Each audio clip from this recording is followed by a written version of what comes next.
महादेव मैया पार्वती की जय, गणेश भगवान की जय। जैसे कि हर नारी को महादेव जी का भक्ति तो हर कोई को करनी चाहिए, क्योंकि ये मनुष्य तन जो है बहुत भाग्य से मिला है। कितने अच्छे कर्म जो किए होंगे तभी मनुष्य तन मिला। और इसमें भी आकर के अगर हम लोग भगवान का स्मरण नहीं करते, भक्ति नहीं करते, तो इस चीज़ जीवन ही व्यर्थ है। क्योंकि यहाँ के कोई लोग किसी के काम आने वाले नहीं हैं। हम लोग जो कर्म किए हैं, जैसा किए हैं, वही हम लोग को यहाँ पर मिलेगा। बोलते हैं हमने कर्म से ही दुख और सुख दोनों ही प्राप्त होते हैं। हमारे कर्म से ही दुख और सुख दोनों ही मिलते हैं। इसीलिए किसी को दोषी नहीं ठहराना चाहिए कि उनके चलते हमको दुख हो रहा, उनके चलते नहीं। वो आपके कर्म है, कर्म से ही दुख और सुख दोनों होता है। और जीवन में दुख और सुख दोनों आते जाते रहते हैं। समय किसी का जैसा नहीं रहता, समय का भी हमेशा बदलाव होते ही रहता है।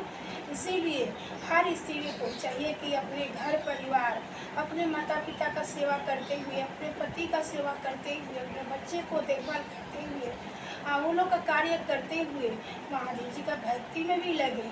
उनका पूजा पाठ उनका जरूर करें, क्योंकि स्त्री से ही घर बनता है। एक स्त्री चाहे तो घर को स्वर्ग बना सकती है, एक स्त्री चाहे तो घर को नरक भी बना देती है। इसीलिए हमेशा इस चीज़ को स्त्री को अपना रखना चाहिए कि हाँ, हम अपने घर को स्वर्ग बनाएं। हर कोई को चाहता है कि हमको सुख शांति चाहिए, तो सुख शांति के लिए एक स्त्री को ही करना है। तो पुरुष तो कमाने जाते हैं, वो कमा के लाते हैं, उनके पास उतना समय नहीं रहता है। समय जितना होता है वो भी अपने परिवार के लिए दे, लेकिन स्त्री को तो हर समय अपने घर में रहना। तो उनको ना अपने बच्चे को पढ़ाई लिखाई, उनको शिक्षा संस्कार, भगवान के भक्ति के बारे में अपने बच्चे को जरूर बताएं, चर्चा करें। कहीं भी बैठते हैं तो भगवान का चर्चा करें। उससे क्या हुआ, हम तो खुद हुए ही, दूसरे को भी हम कर रहे हैं। ये हम लोग सनातन का धर्म है। तो इसीलिए को ऐसा नहीं कि घर छोड़ के हम जाएंगे तो भक्ति करेंगे, पति को छोड़ के, बच्चे को छोड़ के नहीं। भगवान तो हर जगह में है। आप जिस जगह में है, जिस जगह में उनका नाम, उनका ध्यान, उनका जाप करें, वहीं आपको भगवान प्राप्त है। तो भगवान तो देखिए मनुष्य में है। भगवान महादेव जी क्या बोलते हैं कि किसी का भी दिल मत दुखाओ, सबके लिए तुम अच्छा करो, किसी का मन दुखी मत करो। अगर तुम उस तरह उनके मार्ग पर चलो तो हम तुमसे संतुष्ट, खुश है। तो महादेव जी अपने भक्त से तभी खुश होते हैं। वो भक्त हर कोई के लिए अच्छा करता है, किसी को दुख ना दे। कोई जीव भी आए उसको भी आत्मा को दुखी नहीं। जीव को भी लोग मार देते, नहीं मारना चाहिए, कभी नहीं। किसी को अपने से नहीं मन दुखाना चाहिए। तो इस एक स्त्री चाहे तो अपना घर परिवार लेते हुए महादेव जी में, उनके भक्ति में वो आ सकती हैं और लीन हो सकती हैं।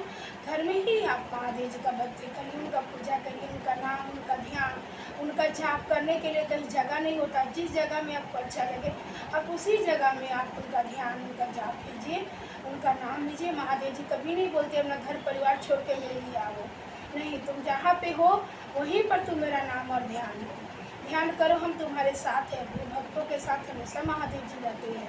इसीलिए हर भक्तों को अच्छा कार्य करना चाहिए। ये नहीं सोचना चाहिए कि हम घर छोड़ कर जाएंगे तो ही हम भक्ति करेंगे, नहीं।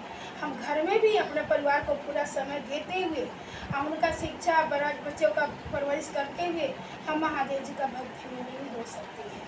और यही सत्य है, क्योंकि इनके बिना जीवन में किसी का कुछ नहीं है, सबका जीवन अधूरा है। जब भगवान नहीं है जिनके मन में, जिनके दिल में, जिनके विचार में अगर भगवान नहीं है तो उनका जीवन व्यर्थ है। इसीलिए महादेव जी का नाम, ध्यान, उनका पूजा जरूर हर भक्त को करना चाहिए।